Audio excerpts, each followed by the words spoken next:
Kesehatan adalah keadaan sejahtera dari badan, jiwa, dan sosial yang memungkinkan setiap orang hidup produktif secara sosial dan ekonomis. Pemeliharaan kesehatan adalah upaya penanggulangan dan pencegahan gangguan kesehatan yang memerlukan pemeriksaan, pengobatan, dan/atau perawatan termasuk kehamilan dan persalinan. Penyakit adalah suatu keadaan abnormal dari tubuh atau pikiran yang menyebabkan ketidaknyamanan, disfungsi, atau kesukaran terhadap orang yang dipengaruhinya. Jenis penyakit yang diderita oleh manusia sangat beragam. Ada penyakit disebabkan dari dalam tubuh manusia maupun dari luar tubuh manusia seperti kegagalan fungsi organ tubuh, bakteri, kuman, racun, virus, atau keturunan. Penyakit yang umumnya paling sering diderita oleh rakyat Indonesia antara lain adalah diare, dermatitis atau penyakit kulit, demam berdarah, sakit kepala, atau migrain. Penyakit kronik adalah jenis penyakit yang diderita dalam jangka waktu lama dan berkembang secara perlahan dan dapat menyebabkan kematian.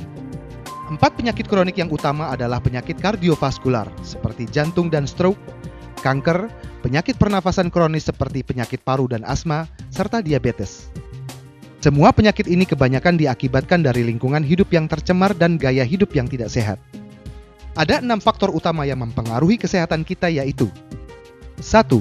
Air.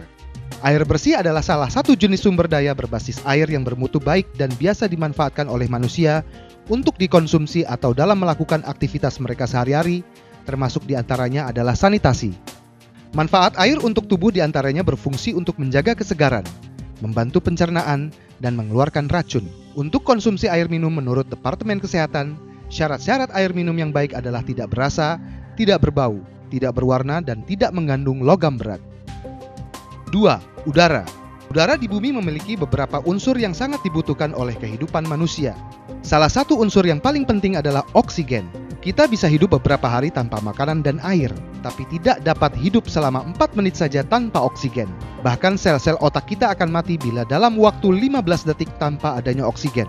Setiap sel di dalam tubuh manusia membutuhkan oksigen untuk membelah, untuk bertumbuh, dan untuk sel tetap hidup. 3. Olahraga. Olahraga adalah aktivitas untuk melatih tubuh seseorang, tidak hanya secara jasmani, tetapi juga secara rohani. Banyak sekali manfaat olahraga bagi kesehatan tubuh kita. Olahraga sedikitnya 10 menit setiap hari membuat mental menjadi lebih sehat, pikiran jernih, mengurangi stres, dan memicu timbulnya perasaan bahagia. Selain itu, manfaat olahraga bagi kita membuat peredaran darah menjadi lancar, membakar lemak dan kalori, serta mengurangi risiko darah tinggi dan obesitas. 4. Makanan dan minuman. Manusia sebagai makhluk hidup membutuhkan asupan berupa makanan dan minuman untuk pertumbuhan, perkembangan, dan kesehatan bagi tubuhnya. Setiap makanan mempunyai kandungan gizi dengan masing-masing manfaat yang berbeda, seperti protein, karbohidrat, lemak, dan lain-lain. Pedoman gizi seimbang atau PGS berprinsip bahwa setiap orang memiliki kebutuhan gizi yang berbeda, disesuaikan dengan golongan usia, jenis kelamin, status kesehatan, dan aktivitas fisik. 5. Emosi. Pengaruh emosi terhadap tubuh sangat berhubungan erat dengan kelenjar pituitari.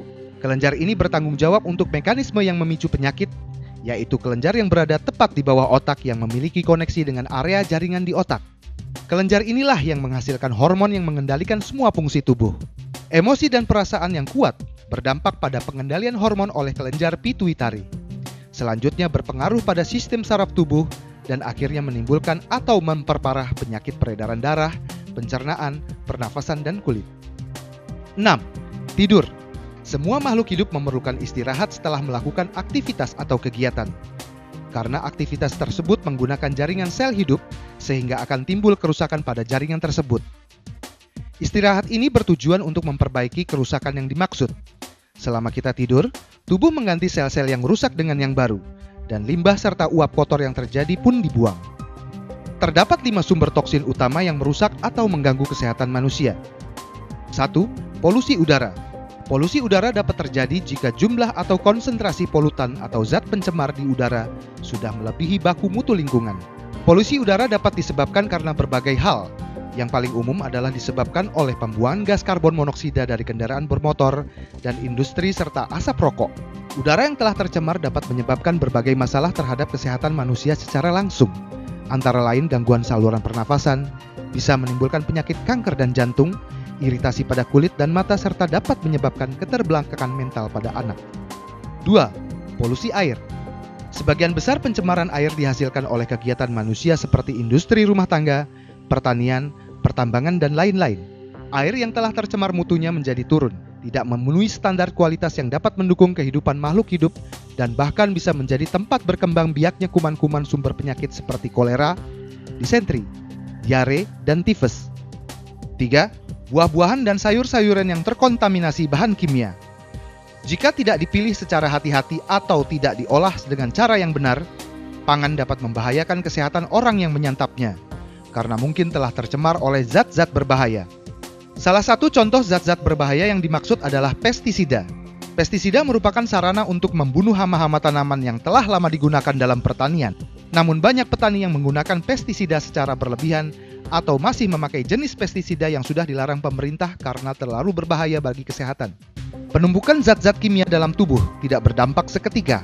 Perlahan namun pasti akan menyebabkan kerusakan pada jaringan sel dan saraf dalam tubuh yang bisa menyebabkan kanker, leukemia, dan cacat pada anak-anak atau janin. 4. Obat-obatan, bahan pengawet, dan pewarna pada makanan. Banyak orang yang lebih memilih obat-obatan dengan bahan kimia karena dirasa lebih mujarab atau cepat sembuh, tapi kenyataannya tidak begitu. Justru obat kimia membuat tubuh bekerja 2 kali, yaitu mengobati penyakit yang tadinya akan disembuhkan dan mengobati penyakit yang muncul sebagai efek samping dari obat kimia yang dikonsumsi. Pengobatan dengan menggunakan obat kimia memiliki beberapa sifat tertentu, yaitu diarahkan untuk menghilangkan gejala-gejala yang timbul, bersifat untuk mengurangi penderitaannya tapi tidak menyembuhkan, bereaksi cepat namun bisa melemahkan organ tubuh lain, serta selalu diiringi dengan efek samping. Selain bahan kimia pada obat-obatan, saat ini juga banyak bahan kimia yang digunakan dalam proses pengolahan makanan. Bahan kimia makanan tersebut ditambahkan untuk tujuan meningkatkan cita rasa, menambah ketahanan, maupun memberi efek warna yang menarik pada makanan yang dibuat. Bahan kimia makanan yang banyak ditambahkan pada makanan memang sebagian besar merupakan bahan yang masih ditoleransi penggunaannya. Namun sebagian lagi benar-benar merupakan bahan kimia yang berbahaya yang tidak seharusnya dikonsumsi.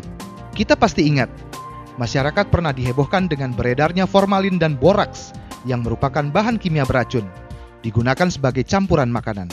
Kedua bahan tersebut adalah sebagian dari bahan kimia yang merusak kesehatan.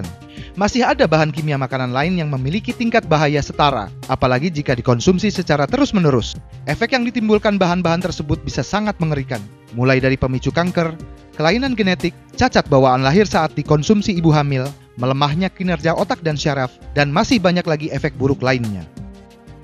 5. Makanan hewan ternak yang tercampur bahan kimia. Selain dari hasil pangan seperti buah-buahan dan sayur-sayuran yang tercemar oleh bahan kimia berbahaya, kita juga bisa terkontaminasi oleh zat-zat kimia yang berbahaya tersebut melalui daging hewan ternak yang kita makan.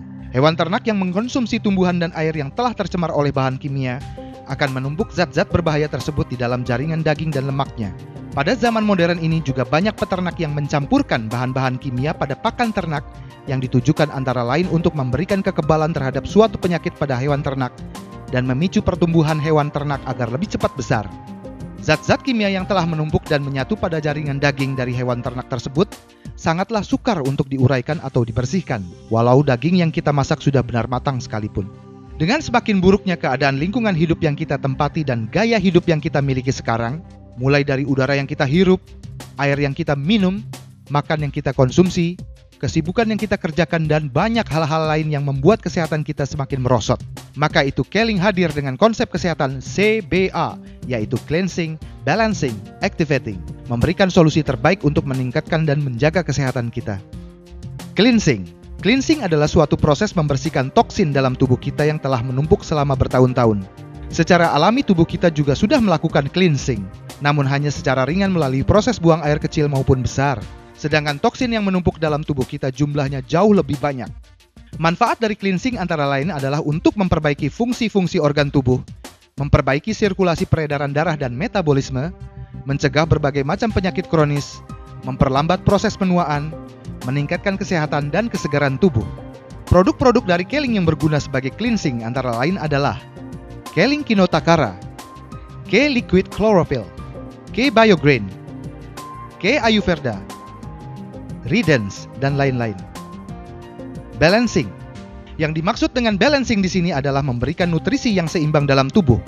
Seperti yang sudah dijelaskan sebelumnya bahwa kebutuhan nutrisi bagi setiap orang berbeda, tergantung dari usia, jenis kelamin, status kesehatan, dan aktivitas fisiknya. Banyak orang yang tidak menyadari pentingnya keseimbangan nutrisi. Padahal dengan nutrisi yang seimbang, maka orang akan bisa beraktivitas dengan lebih baik, tidak mudah terserang penyakit, memaksimalkan pertumbuhan pada anak baik fisik maupun mental, membentuk berat tubuh yang ideal, dan mengurangi resiko kecacatan pada janin. Produk-produk Keling yang berguna sebagai balancing adalah K-Liquid Chlorophyll, K-Liquid Organic Spirulina, K-Omega Squat, Gamat, dan lain-lain.